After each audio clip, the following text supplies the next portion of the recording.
Part 1. You will hear a woman talking to some students about her job.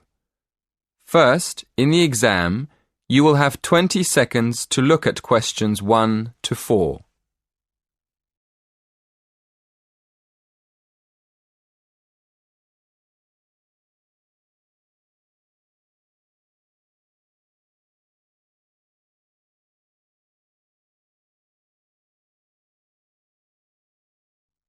Listen carefully and answer questions 1 to 4. Hello everyone. Thank you for inviting me to give a talk in this series of employment lectures. I'm here this evening to tell you about my job. I'm going to tell you what I like about it, what I don't like about it, and what I hope to do in the future. OK, well, I'm a police officer. I've been in the police for just over 5 years, and part of my job is to give talks to students about police work. People often ask why I joined the police, so maybe I'll start there. I've always been interested in law and order, so I went to study law at university. But when I got there, I realised that I was more interested in the practical side of law than the theory. So I applied to work with the police force in my spare time. Then, as soon as I graduated, I was accepted for training. Before you hear the rest of the conversation, you have some time to look at questions 5 to 10.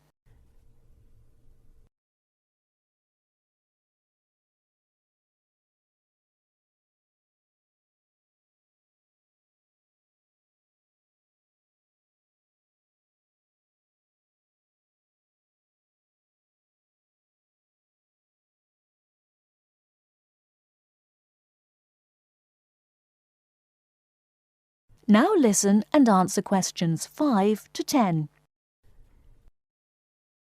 As you know, our job is to protect the public from criminals and defend the law. So obviously, the police force has to work every day of the week, day and night. This means we're often at work when everyone else is relaxing with friends and family, and we can't always be around for special occasions like birthdays and New Year's Eve.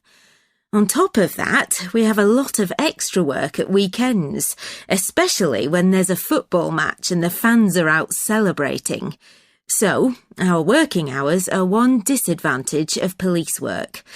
A lot of the time we have to work with the public to avoid problems, and we get special training for that. But we can't always prevent trouble. So, another disadvantage of the job is the danger. I mean, we know that some of the people we have to arrest will attack us. Now for the advantages. Well, one of the advantages is that police work is well paid. As I've said, it's a difficult job, and police officers work hard for their pay. But there are many more advantages. For example, sometimes the work's fun, especially when we have to protect famous people from their own fans. I've met quite a lot of celebrities in my job, and I must say I enjoy seeing them close up and finding out what they're really like as people. But for me, the biggest advantage is the job satisfaction. Speaking for myself, I would say I get the most job satisfaction when I help someone, or solve a problem in a community. And in the future, I'd like to train to be a detective. I think I'd be good at that. That is the end of Part 1. You now have half a minute to check your answers.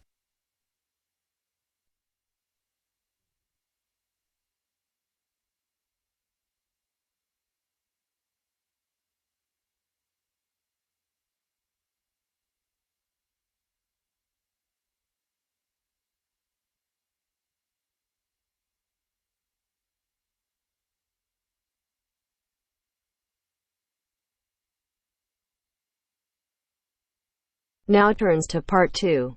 Part 2. You will hear an extract from a talk about facilities for students with disabilities. First, you have some time to look at questions 11 to 13.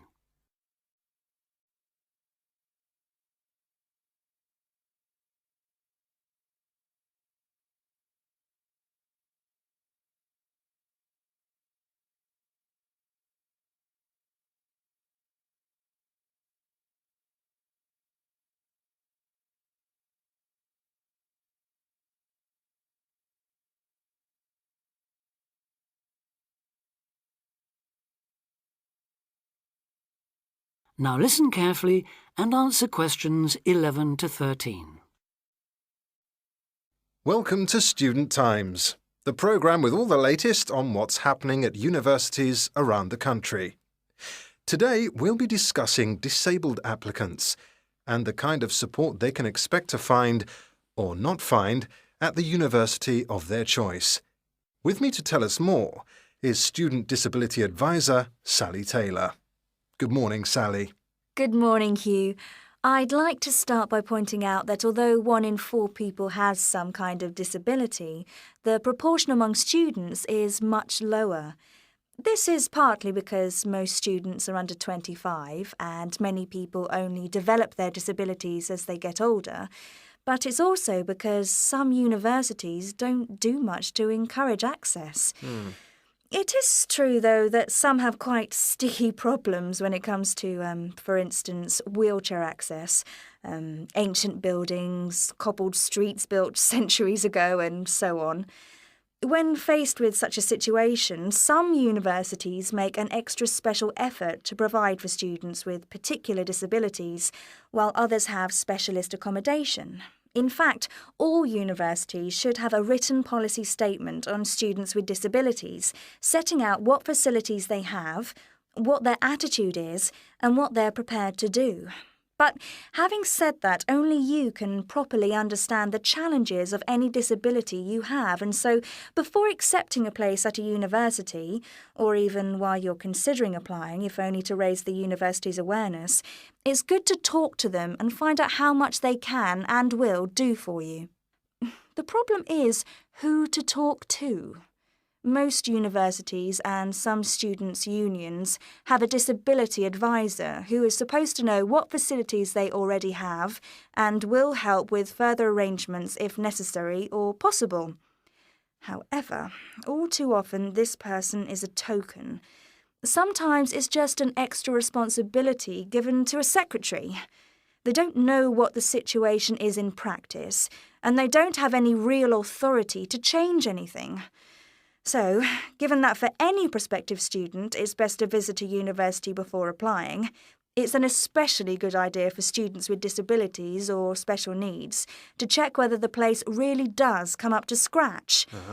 In general, the university should provide personal care and assistance, and there are certain key features to look out for if you have a particular disability, including the following. Before you hear the rest of the talk, you have some time to look at questions 14 to 20.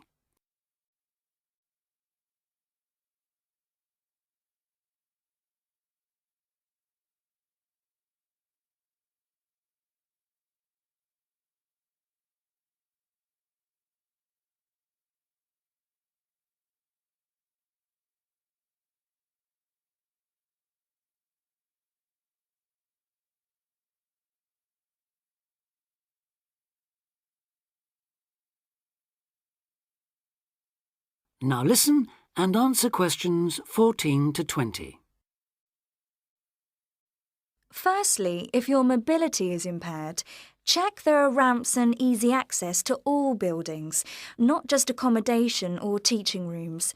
Then, when you're inside, look for clear instructions on fire and emergency procedures for the disabled. Also, make sure there are lifts that work, not the usual ones that seem to be out of order half the time. And check for suitable lavatory facilities. There is a different set of things to look for if you suffer from any kind of hearing impairment. There should be induction loops in lecture theatres, flashing sirens in all rooms, and in accommodation, visual doorbells that light up when somebody calls round to see you. If it is your sight that is impaired, there obviously need to be braille translators of books and documents. In all buildings, the stairs, floors, doorways and windows must have clear markings, and there also have to be special fire and emergency procedures for you. If you suffer from dyslexia, you will need a computer for general use and in exams. And as exams may take you longer to complete, you should be allowed extra time in which to do so. This applies to work in general too. There are, of course, many other possible health difficulties that you may suffer from, such as diabetes, epilepsy, or heart conditions. If this is the case, check the availability of access to appropriate treatment, including medication and/or therapy. Finally, make sure that in the event of an emergency, it is clear what you and other people who may be involved have to do. That is the end of part 2. You now have half a minute to check your answers.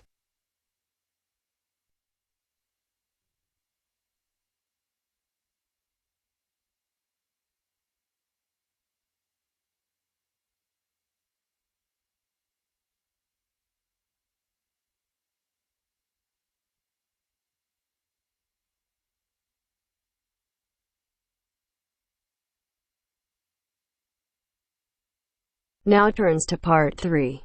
Part 3. You will hear a conversation between a tutor and two students, Amanda and Jake. First, you have some time to look at questions 21 to 25.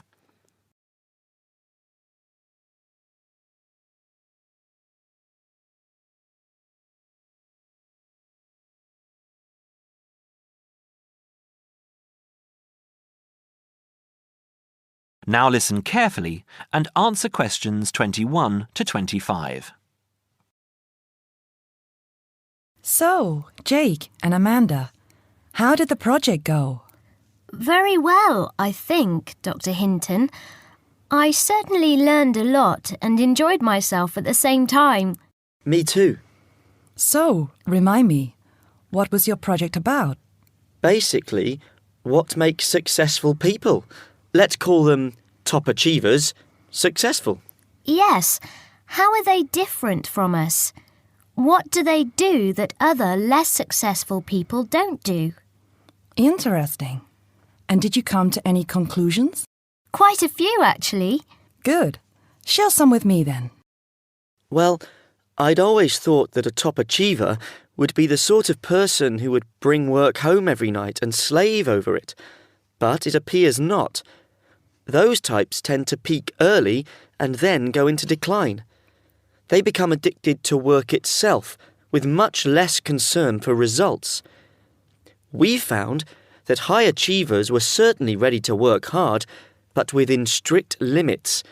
They knew how to relax, could leave their work at the office, prized close friends and family life, and spent a healthy amount of time with their children and friends. There's a lesson for us all there. Anyway, go on. It's also very important to choose a career which you enjoy, not just one that pays well or which assures you of a pension many years down the line. Surely that's important though, Amanda. Yes, I agree, but being happy in your work is far more important than anything else. Top achievers spend over 2/3 of their working hours on doing work they truly prefer and only 1/3 on disliked chores. They want internal satisfaction, not just external rewards such as pay rises and promotions. Before you hear the rest of the conversation, you have some time to look at questions 26 to 30.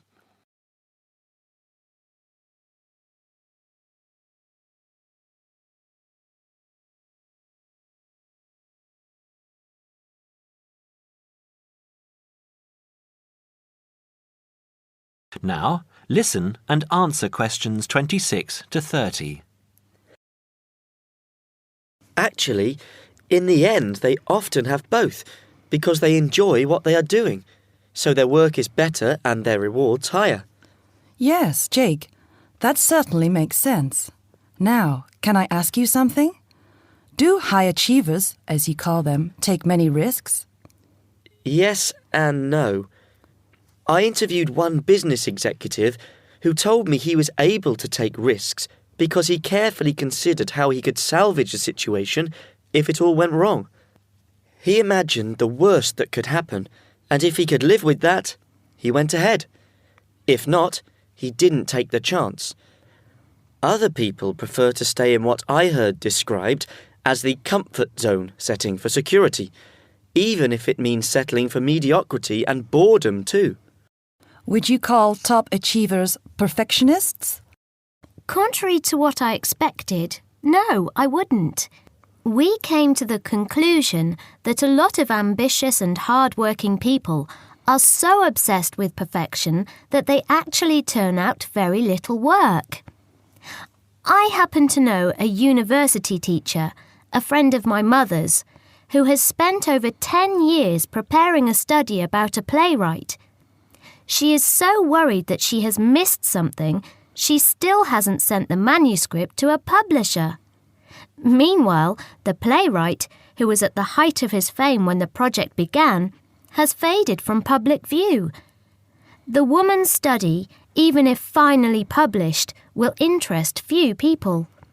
So, what has this got to do with top achievers? Well, top achievers are almost always free of the compulsion to be perfect. They don't think of their mistakes as failures. Instead, they learn from them, so they can do better next time. Well, would you call them competitive? High performers focus more on bettering their own previous efforts than on beating competitors. In fact, we, came to the conclusion that worrying too much about competitors' abilities and possible superiority can be self-defeating. Yes, and we found that top achievers tend to be team players rather than loners. They recognise that groups can solve certain complicated problems better than individuals and are eager to let other people do part of the work. Yes, loners, who are often over-concerned about rivals, can't delegate important work or decision-making. Their performance is limited because they must do everything themselves. Well, it looks as if you two have done a thorough job and learned something into the bargain too. Now, there are just a couple of points I'd like to clarify with you.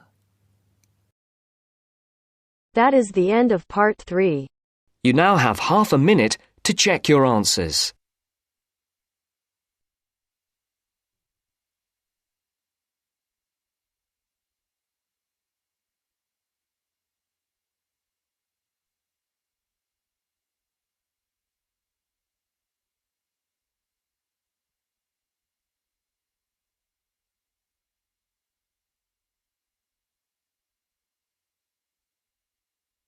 Now turns to part 4. Part 4. You will hear part of a lecture about fireworks. First, you have some time to read questions 31 to 40.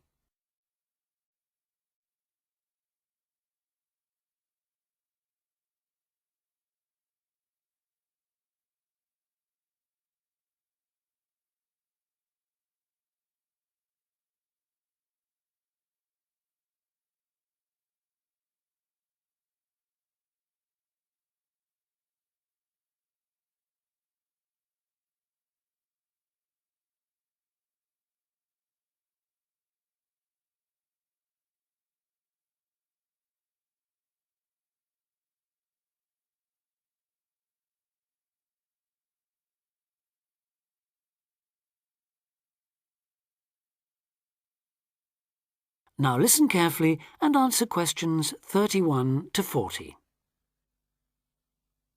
Good afternoon, everyone, and welcome to this short talk on the subject of fireworks. Now, fireworks, as I'm sure many of you know, were invented in China, though there has long been disagreement as to exactly when, or even in which century. The consensus nowadays, though, is that it was in the 6th, as there is considerable evidence of war rockets being made then. We also know that fireworks were in use by the 7th century in Arabia, where they were called Chinese arrows, reflecting their military potential. It then took a long time for them to spread to Europe. In fact, it wasn't until the 1200s that fireworks made their appearance there.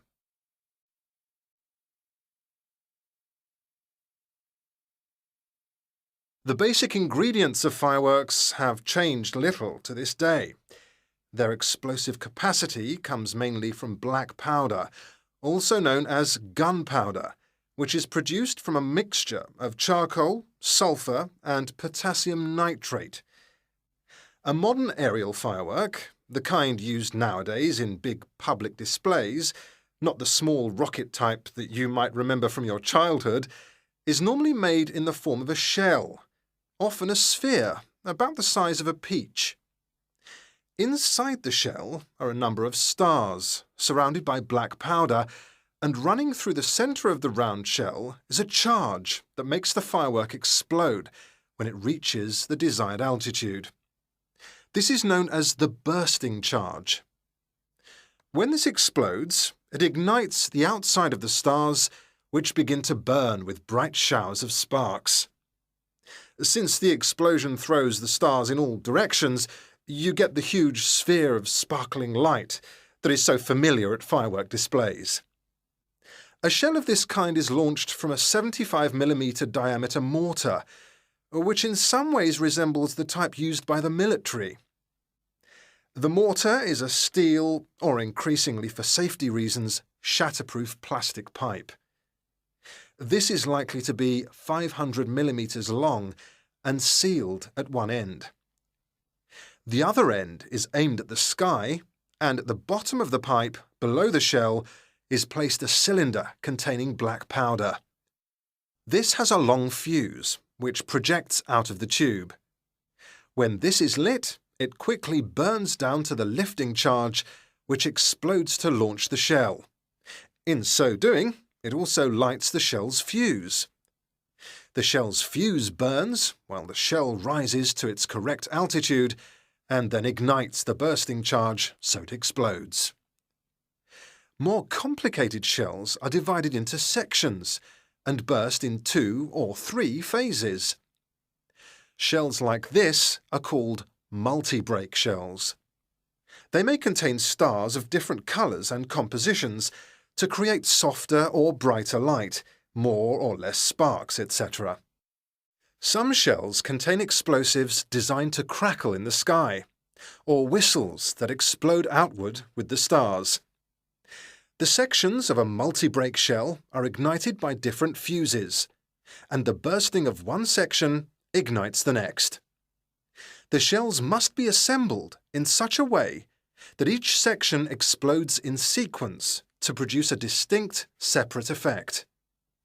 The pattern that an aerial shell paints in the sky depends on the arrangement of stars inside the shell. For example, if the stars are equally spaced in a circle, with black powder inside the circle, you will see an aerial display of smaller star explosions equally spaced in a circle. To create a specific figure in the sky, for instance a heart shape, you create an outline of the figure in stars inside the shell. Then you place explosive charges inside those stars to blow them outward into the shape of a large heart. Each charge has to be ignited at exactly the right time, or the whole thing is spoiled. Many other shapes have particular names, like the willow. This is formed by stars that fall in the shape of willow tree branches, spreading a little to the side and then downwards. The high charcoal composition of the stars makes them long burning, so they may even stay visible until they hit the ground. The ring shell is fairly basic. It is produced by stars exploding outwards to produce a symmetrical ring of coloured lights. More complex is the pattern created by the palm, which contains large comets or charges in the shape of a solid cylinder. These travel outwards, explode and then curve downwards, like the limbs of a palm tree. The serpentine, the last one for now, is different again. When this one bursts, it sends small tubes of incendiaries scattering outwards in random paths, which may culminate in exploding stars. It can be quite spectacular. That is the end of part 4. You now have half a minute to check your answers.